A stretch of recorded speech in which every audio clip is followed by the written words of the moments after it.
Hi everyone, so tonight I'm going to rebuild one of the fork legs so you can see how it goes and the modifications that I've done to it. So some of the modifications include the Race Tech emulators and the fork springs along with the dampening rod that's been modified to suit the emulator as well.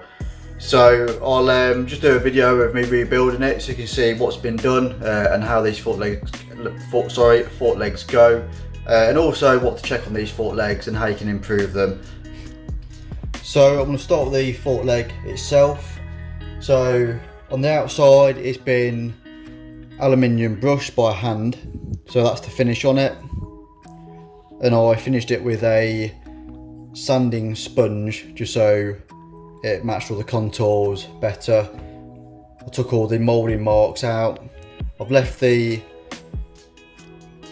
have left the front mudguard mount on. I was going to take them off, but to be honest I've decided to keep those on. It's got new studs on the end. In terms of the inside, I fitted the new fork bush, so that's in place, so hopefully you can see that clearly.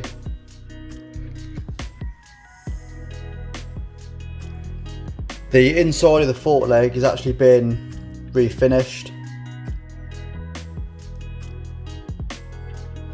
So that was almost a type of hone that I did that with.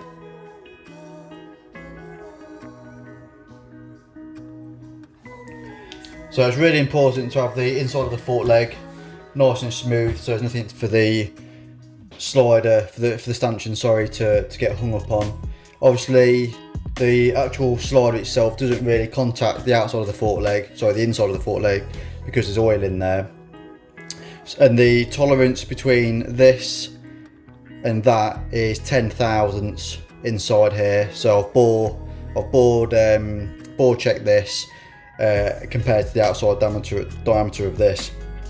So the clearance between these two is actually 10 thousandths, and the clearance between the stanchion and the bush is 6 thousandths. So that gives a nice tolerance for the oil to be in.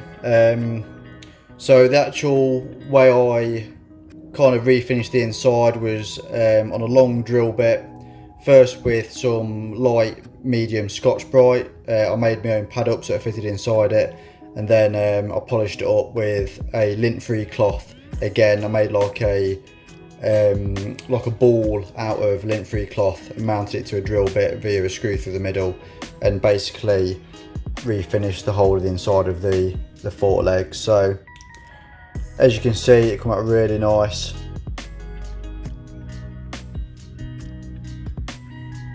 So once I was happy with the lower fork leg, I moved on to the stanchion itself. This is a brand new stanchion.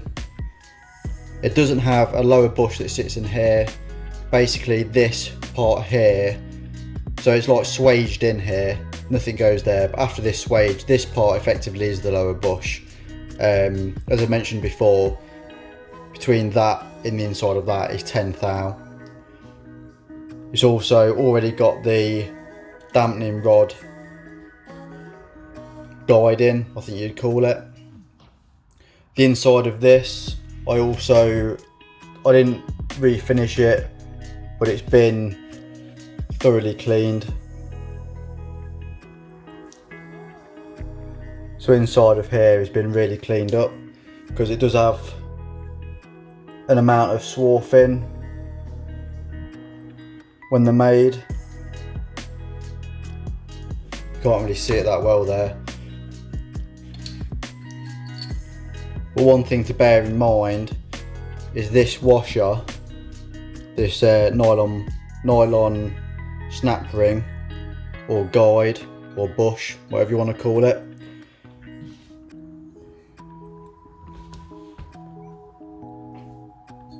That actually rides up and down inside of this fork leg. So it's really important to make sure that doesn't have any rough spots from the factory. And it's a good idea, like I've done, I've swilled and brushed this out with a nylon brush with some fairy liquid, so I know the inside of this is got no swarf and it's nice and clean. So when this is riding up and down inside it like this, that's running on a nice clean oily surface and not a oily surface with bits of swarf in it. So okay, so that's the stanchion, that's the lower fork leg and stanchion, work explained. On to the bit more interesting part. So this is the modified damper rod. It's had the original holes. It's had the original holes, which would be this one all the way through, excuse me, and this one all the way through, and then this additional hole all the way through added. So these holes here have been bored out to, drilled out to 8mm each. So they're 8mm holes now. So if the damper rod is 17mm or over in diameter, they recommend that these holes are 8mm. If the damper rod is below 17mm, they recommend these holes to be 6. I suppose technically if you went 7 for this size, that would be perfect. But obviously, you know, 8mm is fine. That's plenty strong enough. So this damper rod, as you can see, it's been polished up. The end cap's in really good condition, and this was also polished up and cleaned. So the whole point of doing these modifications on the actual damper rod itself is to take the dampening control from the actual rod up to this Racetech Gold emulator, which sits just on top like that. And that's the new damper rod setup. So you've got a mainspring here, and you've got a tiny large diameter spring inside. And that's to allow the valves to open and close. I imagine, I'm not 100% sure, I've not quite read up on it yet, but I imagine the lighter spring is obviously for the short shock bumps, and the bigger spring is for the bigger ones, or maybe it's opposite way around. I'll have to double check my facts. It's got this one, the spec on it requires 3 bleed holes. So there's 1, 2, 3, and you can see if your spec required another one, there's a 4th you can drill out there. The preload on this is 2.5 turns on the main bolt with a locking nut to keep it in place. Obviously it's threaded inside this body, and that's just a nut just to make sure nothing moves. So the preload is set on that for 2.5 turns, so that should be absolutely fine. And the setting is from the Racetech's website, Science Behind Suspension, and basically you put into their website or suspension program what weight springs you've got, all that sort of stuff, what weight you are, what your riding conditions are, all that sort of stuff, and it recommends spring weight, and it recommends the emulator preload, and it also recommends the weight of oil.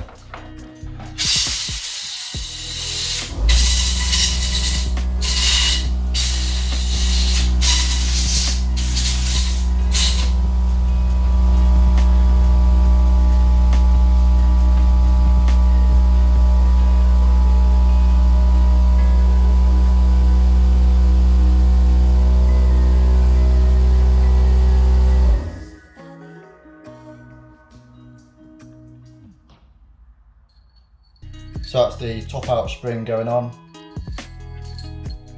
I've got the nylon bush on the damper rod.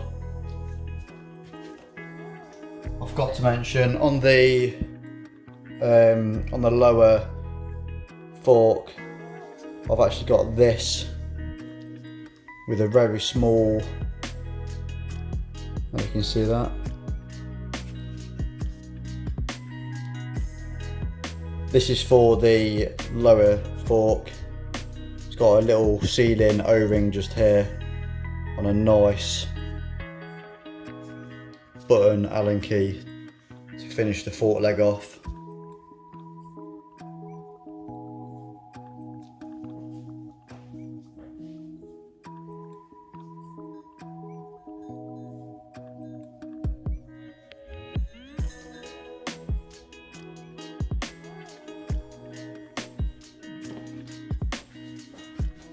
So that's how that goes in.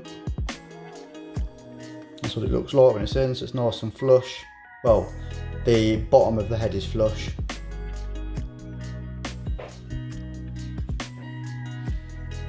So the damper rod goes in like this, into obviously the top of the stanchion. I like to keep it on its side just to get it started so I don't launch it down. I suppose it doesn't really matter, but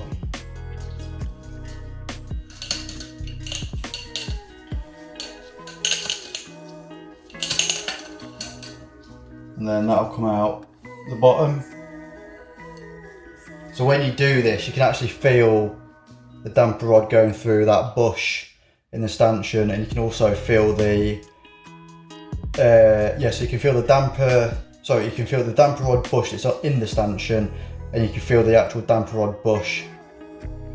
So you get an idea now of how smooth that's going to be. Obviously, it'll be smoother when it's all in oil, but you know, if there's any hang-ups, this is the time to check it. That feels perfect. Just a bit of oil on the end of this. And just keeps the cap on, a bit of suction. So this is a lint-free clean cloth. So I'm just going to make sure there's no bits on this.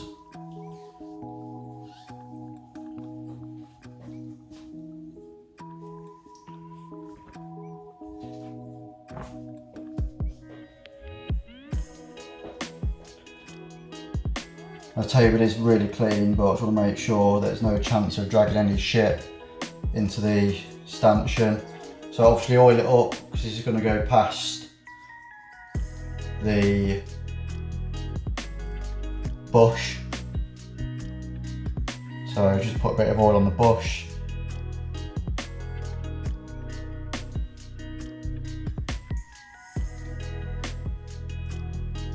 Make sure the stanchion is well oiled up.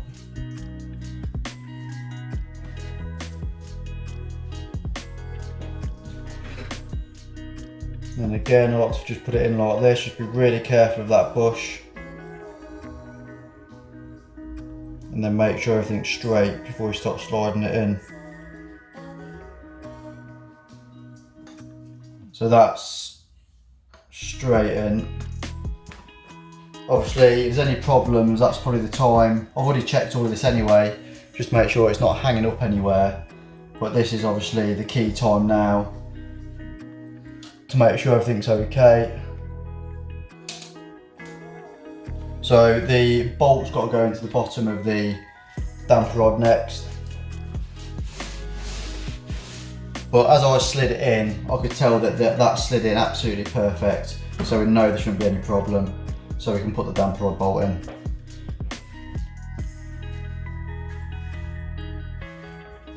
One thing you can do when it's on its side like this is just pull the stanchion back a little bit. Make sure that it's going all the way down, and the the actual bottom cap is in place, which it is. There's not really anywhere for it to go in here. Another quick test you can do while it's like this, when nothing's fastened up, you can just turn the stanchion really slow, and obviously it shouldn't go tight or anything. If it did, there'd be a problem with, obviously if it's a new stanchion, it shouldn't be bent. But obviously there could be a problem with the fork leg if it's been cartwheeled at some point or whatever. But I can turn it, it's no problem, it's absolutely fine. So the torque setting on this is 14.5 foot-pound. So that's what this is set at.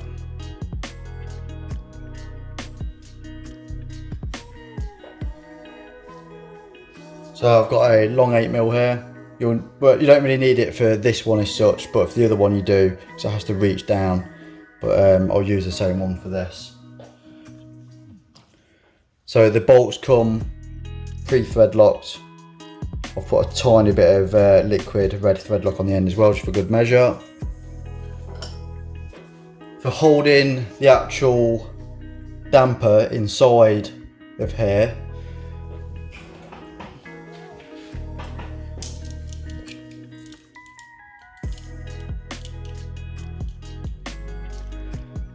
This measures 16.75 mil on the flaps.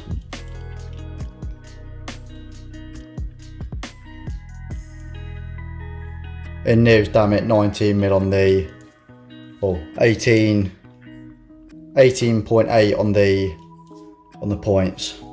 So this fits in the style damper rod I've got perfectly, and obviously it's just a normally it's just a normal 17 mil on top.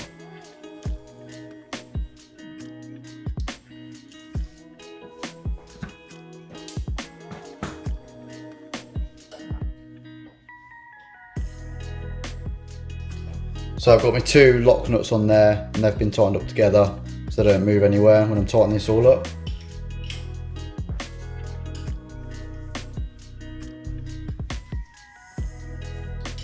Anything that's going inside this fork stanchion, I want to make sure it's clean. Just obviously don't go to all that effort and then find out there's a bit of metal filing or something on the end of this. That sticks out just enough to get that on there. I can actually get another extension, but I don't need it, so I need to hold it.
So that's done up to 14.5 foot-pounds.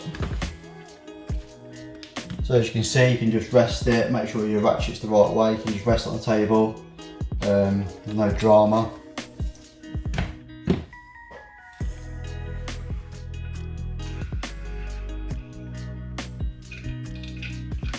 So that's the stanchion and the lower fork now bolted together via the dampening rod. So that, as you can see, works really well. It works really well to hold that rod in place. So obviously it should slide down under its own weight. That's absolutely perfect. So another thing you can check, once you've made sure it slides up and down without hanging up on anything, you can just check it for, you put the fork the way it's supposed to be. Just check it for backwards and forwards play. There's absolutely none there. A very marginal amount. Obviously there should be some play, otherwise the fork leg would get what you call stiction. So just to recap, between the bush and the stanchion is 6 thousandths of clearance. Between the stanchion and the lower, there's 10 thousandths clearance. So if anyone's interested in actually the clearances, that's what it is on this one anyway.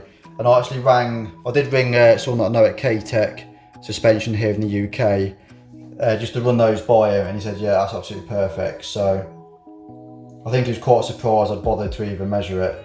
He said basically, if they're Yamaha bushes, which they are, bang them in and forget about them, but I just can't do that with anything, to be honest.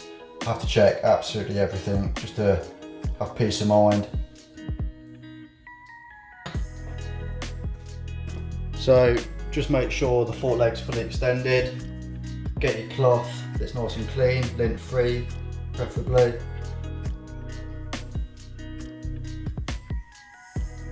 And just make sure it's got nothing on.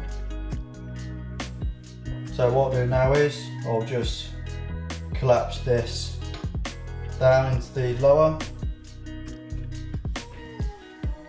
we'll just get a bit of oil, put it onto the actual stanchion.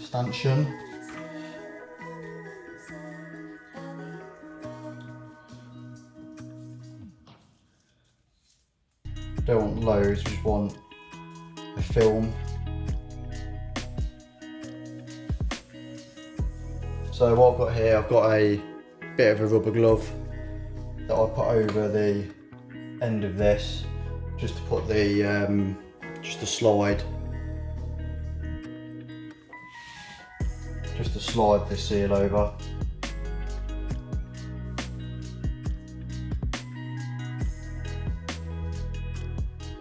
Just put some oil on the outside of the seal where it's going to go into the fork leg.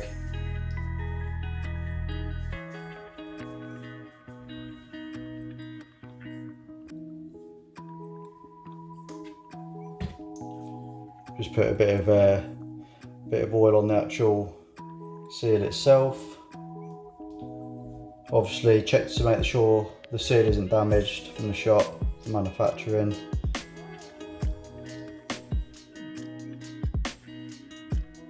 And it goes, so the seal goes spring down, writing up.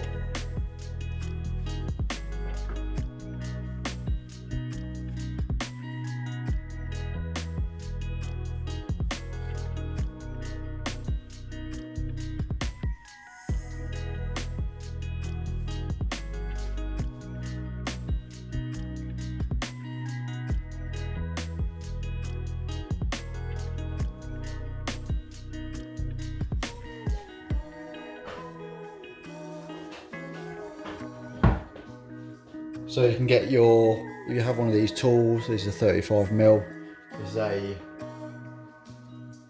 This is a bush and seal driver, although this seal, because I've lubed it up, it's actually not that tight.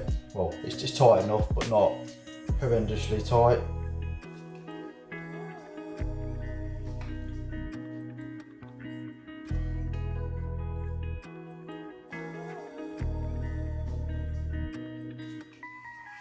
So that's him.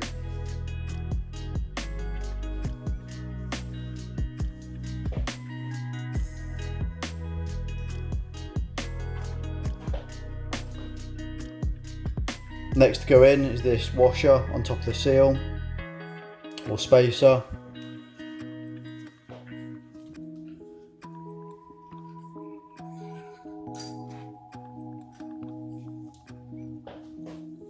So that just sits on top.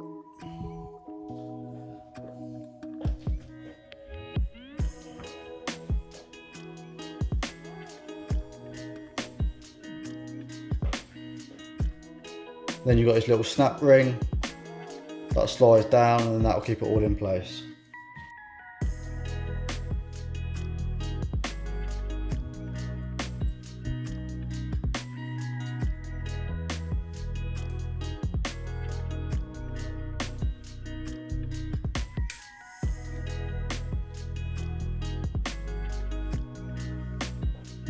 So that's everything in place. The fork stanchion, I don't know if you'll see it. You can see it just down there. That is the top of the damper rod that you can see. So what we do now is we get the emulator, which goes this way. And again, I like to put everything on its side in like this. In fact, let me just put a bit of oil on this.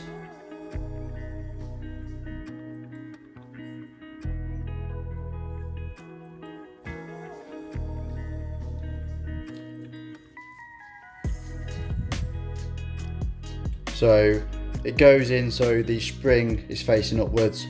Just to recap, it's got the blue spring on. It comes with a silver spring, which is the lightest one, a yellow spring, which is the heaviest spring, and then blue spring, which is the medium spring, which is recommended for my weight, and it's at 2.5 turns of preload. So it goes in, so the spring is facing upwards.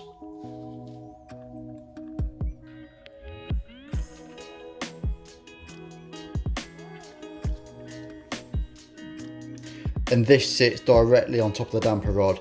There's no washer in between them or anything like that.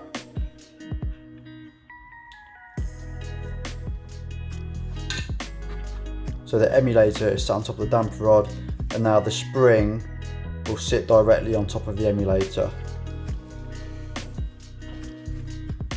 So this is a Racetech non-progressive spring, as you can see. So they recommend non-progressive with Racetech valves. So the spring would go in.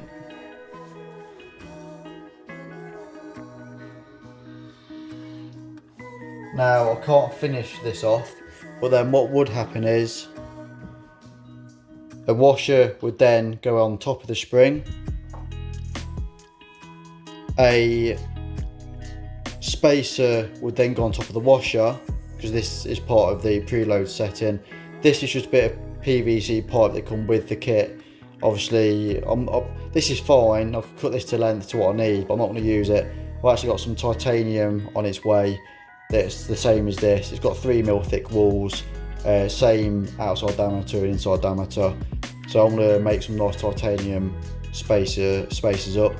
But this spacer would then go in, followed by another washer, another washer.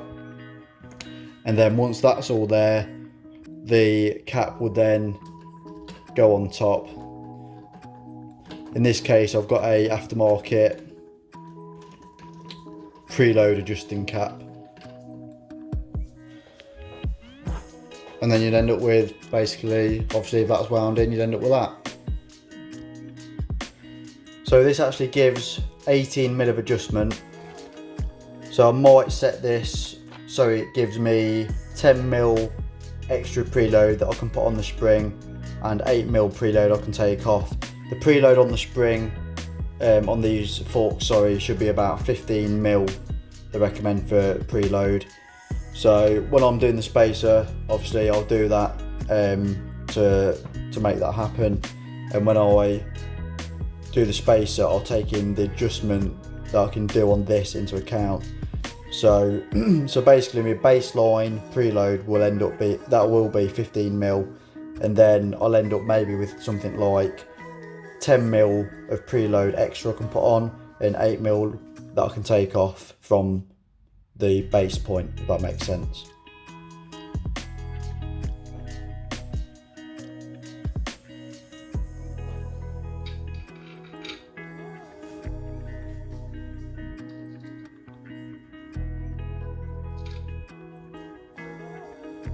The only reason those washers are copper is because they just are the only ones that fit nicely, but also they're soft. So when they go down onto that nice clamp that I've polished up, they don't dig into it like steel. Happy days. I'm going to have some billet aluminium dust covers, I think, that you can get. They're like billet aluminium and they've got like a rubber O-ring inside them. And what I'll do is, they come shiny because they're polished, but what I'll end up doing is I'll end up aluminium brushing it. So hopefully when the billet aluminium dust cover's on and I'll brush it to the same effect as this, it'll just blend in and it'll be slightly tapered at the top and it'll look really nice.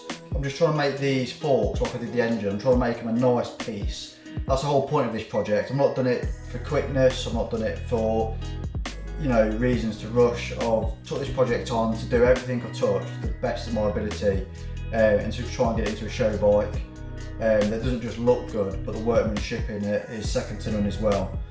So that's why I'm being so particular. I'm taking the time with everything. So I might do another quick video of how I set the oil level, how I set the preload on it as well. But for now, I think that's a decent video just to show how this has gone together. Right, I'll see you in the next video.